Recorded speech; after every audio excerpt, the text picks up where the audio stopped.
Hey, everybody, and welcome back to the Speak Out Loud channel. Hey We guys. are so glad that you're joining us again, and we are just a couple weeks in to getting our YouTube channel up and running and getting that launched. And so we are so thankful for you. We've picked up some subscribers, and we are really excited about that. So if you are a subscriber to the Speak Out Loud channel, welcome back and Thank you. special thank you to you. Yes, definitely.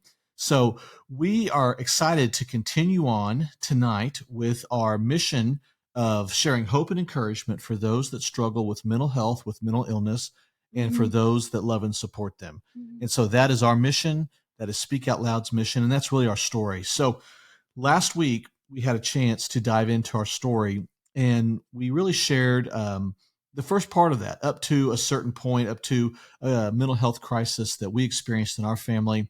And we're going to pick up from there tonight and go and tell a little bit more of the story. And what we said last week, we said that Stacy's mental illness journey had really begun many years before, but that moment we talked about last week. So if you haven't listened to last week's, you may want to go back and check that out.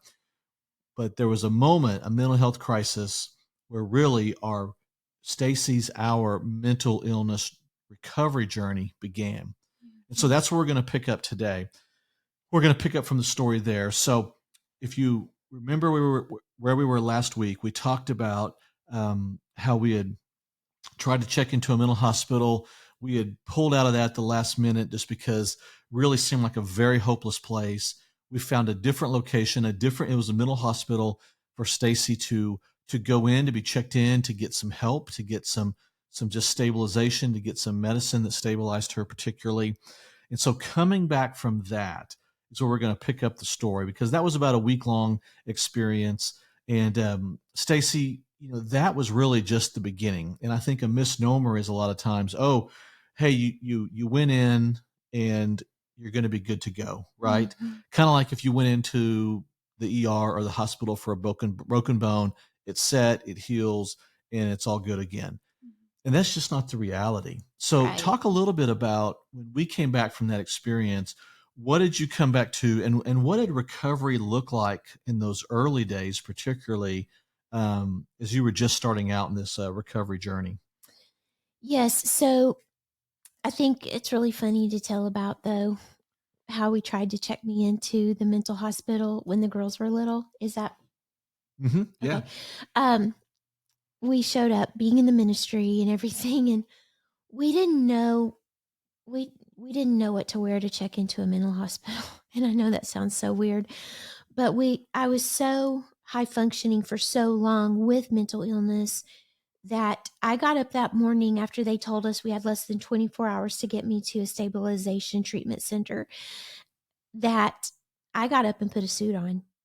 I was so used to masking what was going on inside and presenting well to the best of my ability, and that was slipping, slipping, slipping. And when we got there to be checked in, the man said, "I don't think that you're probably in the right place." And I was like, "Okay, I agree. I want to go home." So Doug said, "Why don't you give her counselor a quick call?" So he did. And within 3 or 4 minutes, he said, "You are exactly where you're supposed to be. And so we're going to get you a room." And so that you just never know what you're going to feel like when you're entering someplace that you've never been before. And I felt comfortable dressed up. I felt comfortable going in and presenting well. But on the inside, I was literally screaming and crumbling. And I'm really glad that I had somebody to speak on my behalf into that so that I could get the help I needed. Because what I needed to do was just let all of that go and just say, "I'm in a desperate situation. I feel so bad." And what I kept saying to Doug was, "I want to be here. I want to live, but not like this."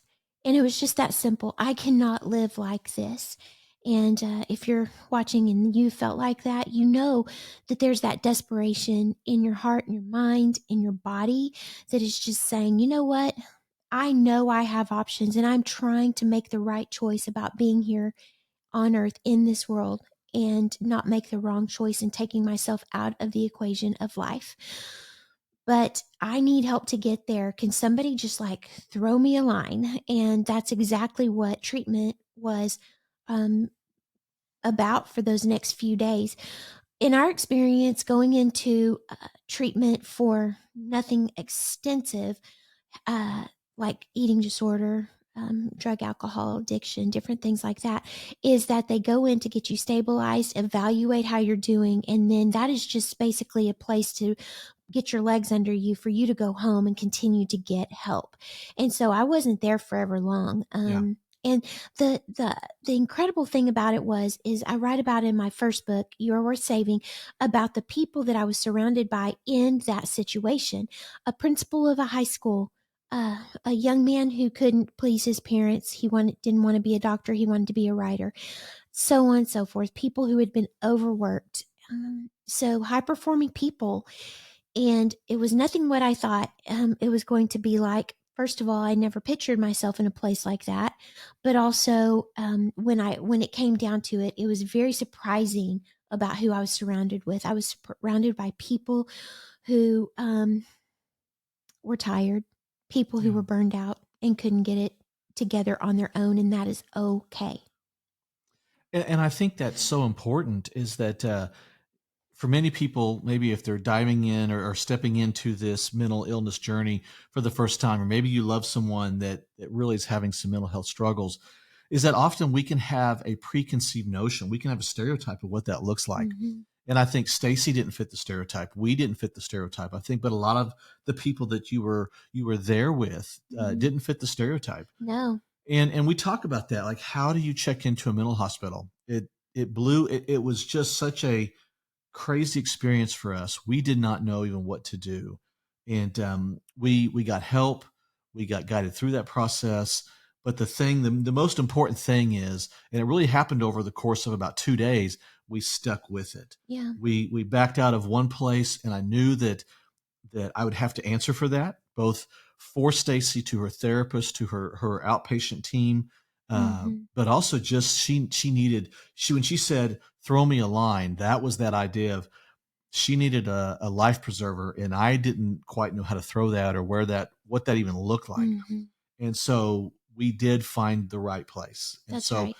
persistence, resilience in that is so important. If you're not fortunate enough to have somebody who's advocating on your behalf, that's not always possible. That's not always everybody's set up in life.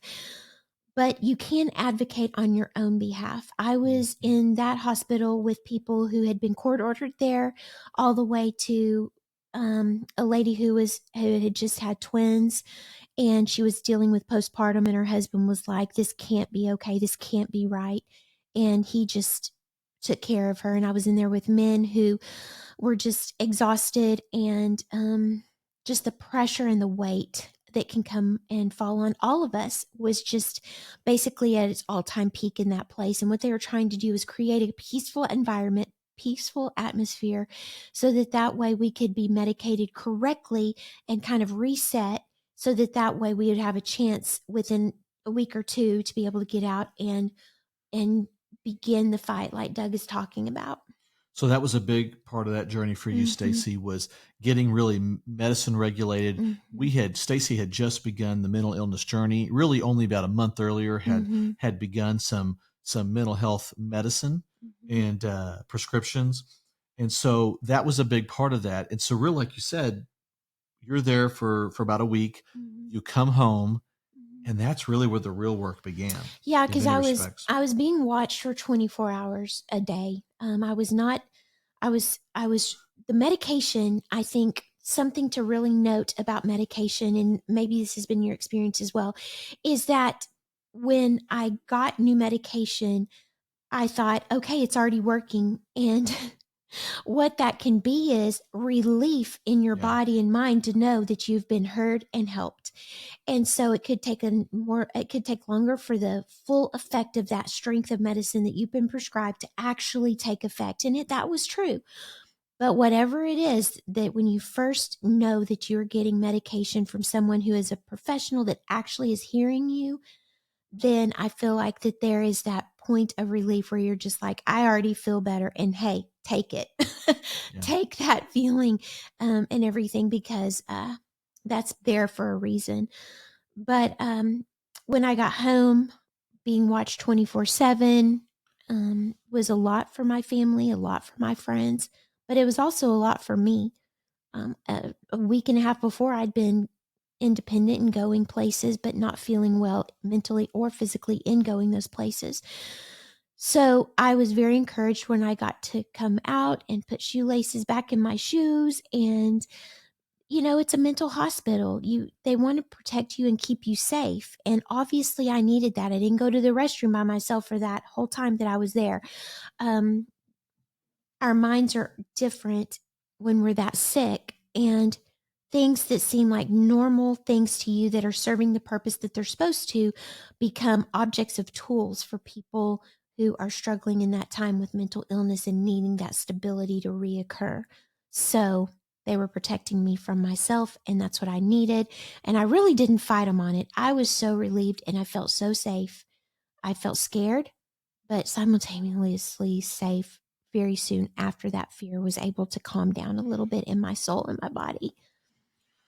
Well, and I think so often we look at those kind of experiences and we think, okay, this is the bottom. Mhm. We've landed at the bottom, and Mhm. now everything is just going to be gradual and up, and that if the chart up and to the right, and that's just not reality. And I think we came home. I know I came home with that, a little bit of that, just again being naive and maybe being optimistic and not really, it's still being somewhat in denial of just what that journey looked like ahead of us. And I would say two things about that. One, had we known what the journey fully looked like, I don't know if we would have had the courage to start. But the second place is when you just have a little bit of light, a little bit of pieces in front of you, Mhm. step into that. Step into the next right thing. Step into that light, and that's where the journey begins. And you can take one step after the other, one step Mhm. after the other. You don't have to have the whole picture right now. But you often say, Stacy, recovery is not linear. Mhm. So I speak into that a little bit about in your own journey, how with some of this progress that was being made and Mhm. some of the hopeful things that were happening, how did you handle when there were setbacks and things that still felt like, okay, we're stepping backwards and not forwards? What did that Mhm. look like for you? Yeah, I was really scared, honestly, because I didn't have anybody else I could talk to about it other than someone in an office, which was hugely helpful. But out in the world, I was just scared. And I thought, if I was doing better, if I was being more obedient, if I was using my tools most effectively, then I would be seeing big steps instead of tiny steps that sometimes reverted back to two steps. And then I would maybe make a half a step forward in my mind. A lot of people who suffer with mental illness are perfectionistic.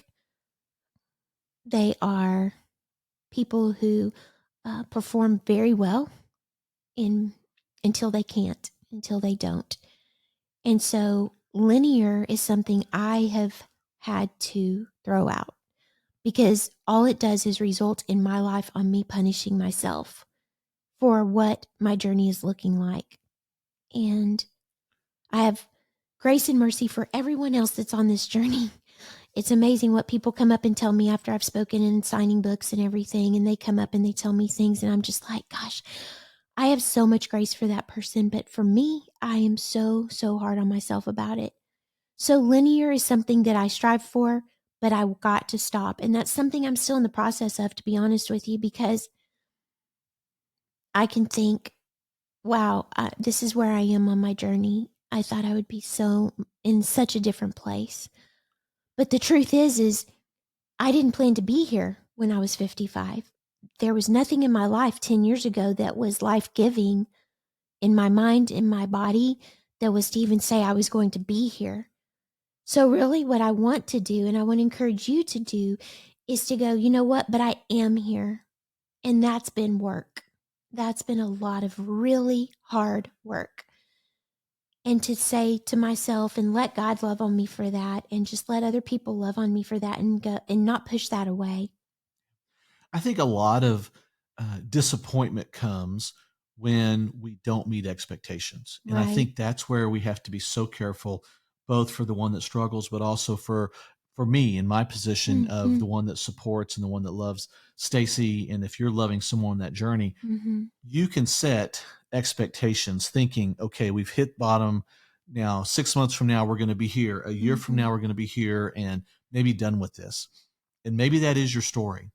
But I think when you put those expectations on your friend, on your loved one, on your family member, you are really setting them up for when recovery isn't linear, meaning it's not a straight line. It's a zigzag, it's a roller coaster. There's backs and forwards and ups and downs and all over the map. That when those things happen, you're not prepared for it. You become discouraged, or your loved one becomes really discouraged because Mm-hmm. somehow they're not meeting up to that expectation. And it can become a major setback. And so in our story, what's been so important is for me to begin to understand this is not on our timeline. We're not creating a false timeline. I'm not putting a timeline on Stacy to say, this is how long you have to get better. I did that in the early days. Whether it was subtle or intentional, I did that. And it created some challenges and it made things actually harder. It didn't help. And so be so careful and just understand that this is going to look like it's a very zigzagged, all over the map line. But if you can look back in 3 months, in 6 months, in a year, and you see progress, that's the goal. It's not a straight line between point A and point B to get there, because that's just not going to happen. So don't get hung up on that. Mm-hmm. That's been not been our story. It's not the story of anybody we know that's in this recovery journey. So Mm-hmm. be ready to have that kind of resilience. One of the things, Stacey, that you really struck me a couple years ago when you said this, there was some seasons in there where I feel like, for lack of a better word, we were just treading water. And now treading water is not a bad thing all the time, because treading water means you're not drowning. Right. And you were fighting and working extremely hard for really several years to just not drown, to tread Mm-hmm. water. And Mm-hmm. that was outpatient therapy. It was seeing counselors. It was doing a lot of work. It was continuing on with the medicine regimen, all those different things. But you also made a really powerful statement and said, you can't tread water forever. You Mm-hmm. have to at some point move. Mm-hmm. And I want to fast forward a little bit, because that brings us to a really pivotal time in our recovery and your recovery journey, where I think you were at a crossroads, and you were struggling, particularly with your eating disorder. Mm-hmm. You were really, your health was beginning to fail in some ways. Some big things were happening, and there's a really powerful story in the midst of that was a life changing moment for you. So talk about that a little bit and just what Mm-hmm. that meant for your recovery. Okay, well, this is a very sweet and powerful story, in my opinion, as well. It's just real eye opening. And so, part of when we pray for you is that we pray that there will be people in your life that can speak into your life, and they speak hope and life, instead of, well, I don't blame you. You should, probably look at ways out. And that does happen as well. I've been through that as well. But every summer for a long time, we would go to Seaside, Florida, right outside of Destin. And this time we were going without our daughters. They were going to Super Summer, which is a Christian camp, and it's for leadership. And they were going at the same time. And so Doug and I still said, hey, we'll still go to Seaside. We had never really vacationed at all without our kids. And while that was very important for us to do at that time, we always vacation with our kids from now on. But we knew when we went to on vacation that we needed to make some decisions. My nutrition was only going down. It was really plummeting quickly at that point. And one night when we were in Seaside, this house that we go to our friends with, that they have, is it's got lots of porches on it, and the one outside of our suite was just beautiful and big. And that night it was raining really hard, and it screened in, and I'm just sitting out there and I'm just thinking, God, I'm scared to do anything. This is familiar to me. Being undernourished is familiar to me at this point. Not eating is familiar to me, and I'm scared to do anything different. Can you just tell us possibly what that's going to look like? Because again, I do want to live. I just don't know how. In my mind space, I don't know how. And a friend of mine, Debbie, who I've referred to in the first podcast, I believe, or in the first content on YouTube, I was talking to her about, just where I am. The phone rang and I was just in a really hard, tough place. And she just said, Stacy, let's just talk through this. And we did. We had an excellent conversation, but I was just crying my eyes out because I knew that my life was going to have to take a really big pivot for me to live. And she said, I know that you are always worried about your kids and Doug and the ministry and your extended family and everything. But she said, I just want to tell you that you are worth saving. And that's a perspective that I don't take on myself. I want to someday. I'm fighting for that.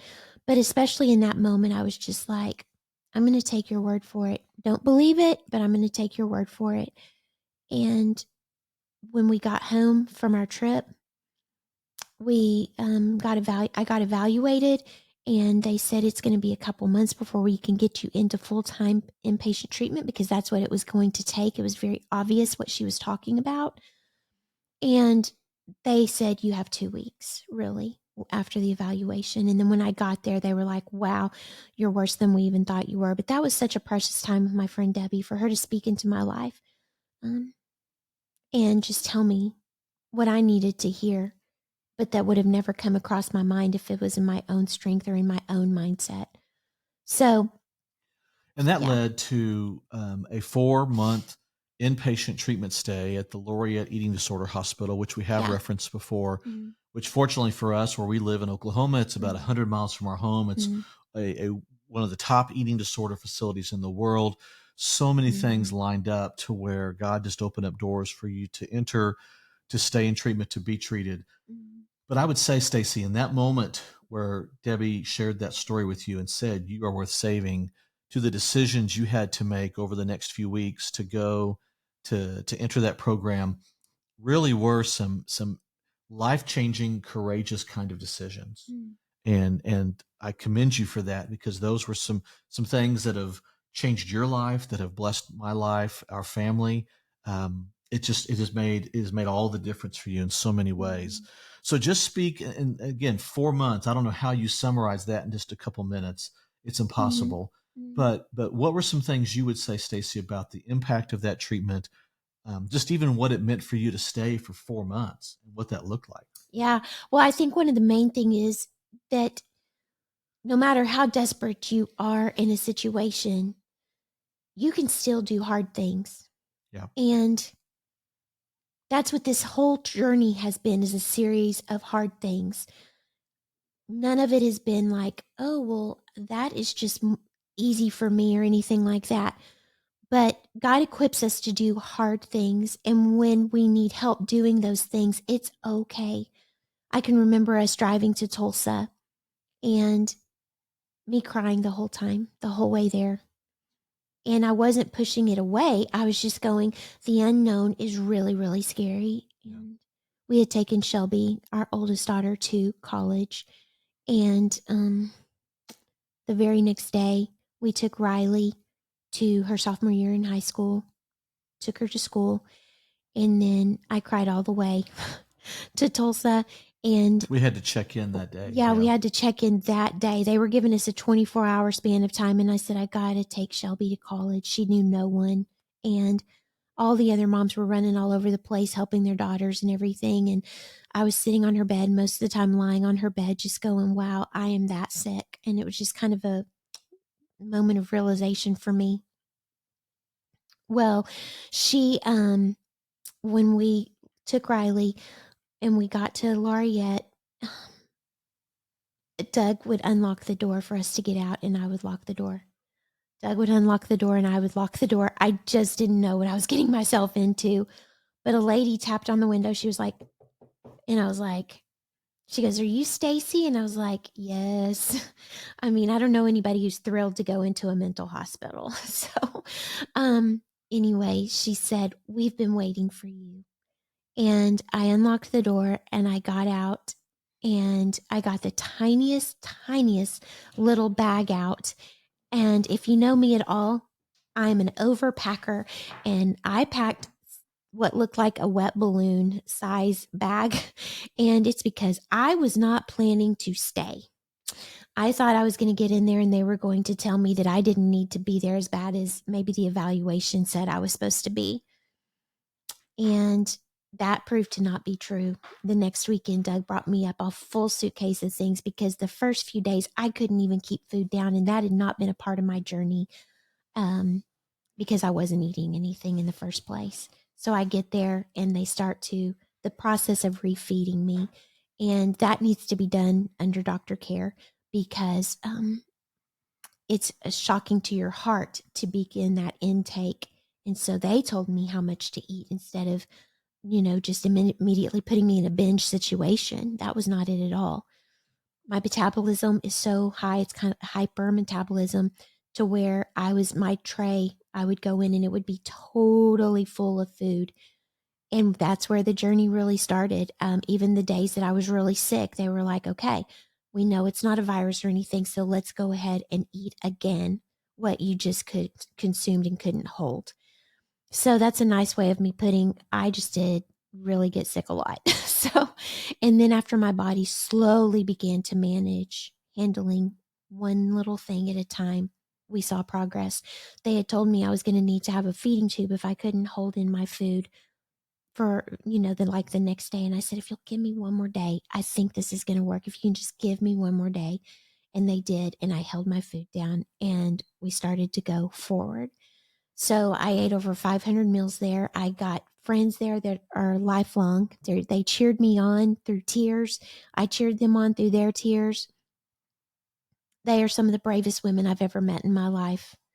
And it was exactly where I needed to be. We would eat and process. We would eat and talk about trauma. We would eat and just do all the things that were so hard to do. And I would never have traded that experience even 1 month in. There were people consistently letting themselves, they would just check themselves out. They would just say, I'm done. And I understand that too. I'm not being judgmental. If you've ever done that and then you've needed to go back and maybe you made it work the second or the third or the fourth time, then way to go. But I just knew that I couldn't give myself that option because I needed to live. And even though I didn't know what that was going to look like, I had to at least try. So that option was off the table. And that's what I did for 4.5 months was eat and try to maintain it and just really be obedient and not be obstinate to anything because I was clearly failing at knowing how to take care of myself. And that's not to be extra hard on myself, but that was the truth. I didn't know the next steps, and they did. And they were so gracious and gentle, yet firm on what I needed to do because they wanted to see me live before I even wanted to see me live. And they held that That's hope in huge. front of me. I was in ICU for 6 weeks or 7 weeks. I was supposed to be in for 6 weeks total. And I just needed more help than we even realized. So there we were. I got to where I could have a few visitors here and there, like our girls could fly in and see me. But I was also very, very exhausted and I had to watch it. I had to be really careful. My heart was failing and a bunch of different things were going on that if I wouldn't have had the help to turn it around, I literally would not be here. So it's not just me going, I was dying. It was certainly another one of those crisis points. And again, it was, as we talked about earlier, it was everything's not linear. It felt like, in some respects, maybe a circling back, but Mm-hmm. again, it was the right thing to do, and it really became quite life changing for Mm-hmm. Stacy. It was also there, Stacy, that while you were under kind of constant observation, that you were able to receive the diagnosis, which we talk about some, and we'll talk about more even, Mm-hmm. but about borderline personality disorder. Mm-hmm. And one episode, if you'd like more information on that right away, we'll be sharing more, I'm sure, on this YouTube channel about that. Mm-hmm. But we find that there's a lot of people that have been diagnosed or have a loved one that has been diagnosed with borderline personality disorder. And there's a lot of confusion around that. Maybe like me, you're misinterpreting that right out of the gate as something to do similar to multiple personalities or schizophrenia, and it has nothing to do with that. And to the point that I even pushed back on the doctors that made the diagnosis, saying, I've never seen that in Stacy, but I had to essentially learn. I had to be trained in what that was. But we have an episode of our podcast called Brain on Fire, Borderline Personality Disorder, Mhm. that we've had out for several years now. It's an episode on our podcast, the Speak Out Loud podcast, which is available on Apple and on Spotify and other podcast platforms. We'll reference that in today's show notes. But it's an episode wholly dedicated to borderline personality and really diving in deep on that about one, what does it entail? What does it look like? How does it Mhm. play out? Mhm. What are some things that have been help, but also some of the hard work Stacy's had to do? It's also something Stacy talks about quite a bit in her latest book called The Boat That Wouldn't Sink, which came out last fall. So we wanted just to briefly mention those things and Mhm. reference those because I do find we've had feedback given to us that we are so appreciative of what you've shared because when they hear about borderline, there seems to be so little out there that is really from a hopeful Mhm. perspective. And we know borderline can cause a lot of hurt, a lot of pain. It comes out of a lot of pain, a lot of trauma. Mhm. But there's also hope that can be found in that. And that's something that we want to share that we've experienced. And so if you've been diagnosed with that, or if you know someone who has, and you've not been able to find something that's hopeful, that's pointing to a better day, check out some of those resources Mhm. because I think those will do that. It's really, I just want to do a little tag on Oh, sure. about that. With borderline personality disorder, they're not just tons of medications, and yet I didn't know for sure what the medication was going to even look like for that because we were sitting in an office with one of the top doctors in the nation who helps chronic patients like me. And she said, I have something I need to talk to y'all about. And we were just like, okay, as if this isn't enough. Honestly, we were just sitting there. It was almost laughable, but yet we were not laughing. Sure. And she just said, we've observed you for months now, and we have noticed without a doubt that you have borderline personality disorder. It's very um, pronounced in your actions, in your way of relating to other people and everything. And I was just like, I don't even think it clicked with me because I just didn't care at that point because I was under so much, I was having to figure so many other things out. But they wanted to start medicating me while I was there if I accepted the medication because they wanted to observe me while I was on it because it is big stuff. And this is my second week, borderline is just hard. I'm just going to be honest with you. I've just started a new medication for it for the first time in 3 years because I literally burned through the first medication. And everybody's is going to look a little different. So please don't let that go. Well, why even try then? You can't do that. We have to try. We have to try. And I'm on my second week, and the medication's tough. But I was having to work so incredibly hard to not loop in my mind. And those of you who struggle with any type of mental illness, you probably can figure out what that looks like in your own mind, just looping and looping and just not being able to get to another thought that wasn't harmful or exhausting on my own. And my eyes, I'm looking on the screen and my eyes look so tired. There's just a lot of side effects at first, and hopefully those will die down. But again, they're trying to help my mind rest. And when you give somebody a medication, it can't necessarily choose which part of your brain is going to rest. So it all kind of rests. And so, yeah.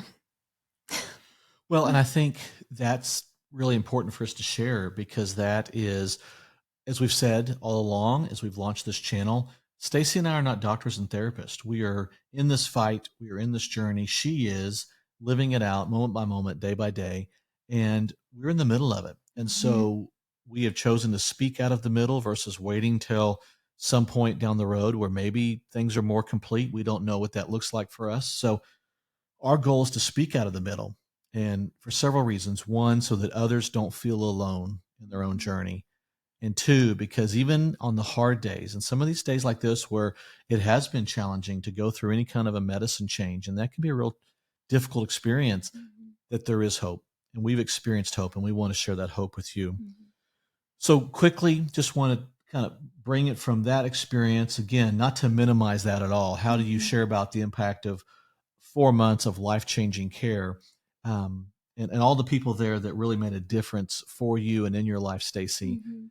You came home from there and really had just started right before that doing some, almost as part of your therapy, some writing. Mm-hmm. There was a blog outlet, and especially in that time, blogs were really popular and the thing, and a primary outlet. Mm-hmm. Over a course of maybe a couple of years, you compiled a large number of blogs. Mm-hmm. Many of those blogs became the foundation for your first book, Mm-hmm. which is titled You Are Worth Saving, Letters of Hope from a Desperate Heart. Out of that came other opportunities to continue writing, to speak. We, in the middle of COVID, decided let's launch a podcast. And I had the idea of saying to Stacy, "Hey, I think we could do this." Stacy started telling everybody, "We're going to do a podcast." So we had to do a podcast, and Mm-hmm. it's been one of the best things we've done. And Stacy's always good at. I have great ideas. Sometimes I don't always fulfill those ideas, and Stacy pushes me to make those things happen. And I think it was a great effort. It comes out of not being focused, I feel like, on just our journey, but realizing that you may not have the support that I have on my journey, Yeah. and the difference that that can make. So we are basically just trying to fill in some of those gaps for you in a non-professional but walking it out way in the messiness of it. And so that's my motivation behind it. So Doug had the idea, and I'm like, the only way for it to happen is for me to make sure that I tell people it's going to happen, because then you put action to your words, and there you are. Well, and we've been able to put that out there. We have over 60 episodes now, and really through that launched Speak Out Loud as a 501c3 nonprofit organization with the mission and purpose of sharing hope and encouragement for those who struggle with mental illness, with mental health, and for those who love and support them. And so that really to this day continues to take shape. It continues to find new platforms. That's what has led to our creating the YouTube Speak Out Loud channel. Lots of other things that will be added to this, and new ways that we can engage and share new content and new hopeful information with you throughout the year. So we're going to make sure you continue to hear about that. Mm-hmm. But Stacey, as we wrap up today, as we've come through all this, and just in a quick kind of snapshot of how do you compile so much of a journey, so many years into a short amount of time, and telling that story, um, with Speak Out Loud where it is today. Mm-hmm. One of the things I think is so powerful that you also say is one of the most important things you can do is to continue to be authentic and transparent in telling your story, which I think you really do well. And so, and you set out of that is you want to live and do recovery with integrity, meaning that we're not just talking about it, but you're living it out day by day. Mm-hmm. And so, what is recovery looking like for you right now as you continue this journey? I feel like right now it is in a real hard place, quite honestly. And that's because of the medication change. And nobody makes me do that. I consent to that, and um I know that that's very controversial, but I think it's becoming less controversial. But for me, when we've tried to even take one medicine off at a time and see how I do, I end up in a very dark place. And so this is very much prescribed medication, and I take it when I should. I don't overtake my medication. I have a responsibility to my family and to myself to not do that. But that is something that's really heavy right now with us, is me needing to do that. But one of the main reasons we decided to do that is because things were getting incredibly hard, and I wasn't having as much success in a day as I had maybe a month before. And so right now it looks like me I had a prayer meeting this morning here at our house for our prayer team, and then going to treatment this afternoon for my nutritionist, getting weighed, and um, just keeping those goals in front of me of what my meal plan needs to look like. That can be super discouraging, but it can also be like, well, at least I have somebody giving me a meal plan, so that way I have goals to attain. And I'm so thankful for that. I'm thankful to be able to get up in the morning and most of the time stay up and choose to do life that day. It looks like getting out, making eye contact with other people that have nothing to do with mental illness, and just being alive and showing up and being where I say I'm going to be. And that's how it kind of looks right now. And I'm so thankful to be able to do that. I am tired right now of the journey. But when that happens, I need to reach out. I need to reach out and us continue to do what we are doing, because when I focus on you, then I'm not focused as much on me, and I find hope. It also looks like God answering a lot of our prayers with being able to speak to you on YouTube and writing, lots of writing going on right now, which I love that. And just being able to just say, you know what? I know how to fake it. I do. I know how to make people in my life happy and just go, you know what? I'm going to show them what is not true on the inside. But I can't hold that very long anymore. And so I would much rather live with integrity and just tell you where we are. And if it's something that is hard for people to hear, I just have to go, that doesn't mean that I'm not doing the right thing by sharing our story right where we are. And that's where I feel most comfortable. That's what I feel called to do. And it also lets me live in my purpose. Scripture tells us in Isaiah 55:11 that we are called to live in our purpose. And I can't do that. I can't live in Doug's purpose, but I can live in my purpose. And that is to share hope in our journey right where it is right now. And it says, when you live in your purpose, then you can know without a doubt that you can have peace and that you have done your very best until it's time for God to call you home and not me take my own life. It's just, that's that transaction right there.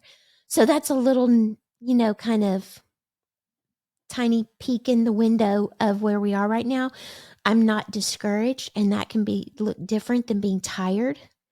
And I just know that God keeps providing the ability for me to take one step and then the next. And when I can't even do that, He picks me up and carries me.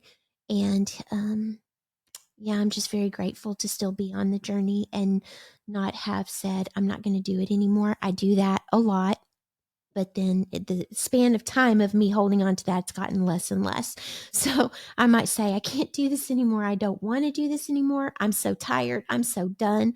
I cannot do this. And then God will say, but you can. But you can. And I'm going to help you. I'm going to help you through that. And He brings in friends and family speaking into my life. And here we go for another step, another day, another moment. Yeah.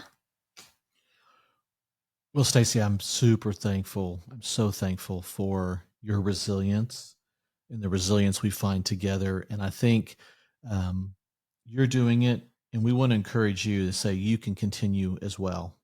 Wherever you find yourself struggling with mental health, loving someone who does, you can keep pressing on. And so tonight, that's what we want to wrap up with: is continue to press on, continue to stay in this fight, to continue to do the next right thing, whatever that may look like in your recovery journey.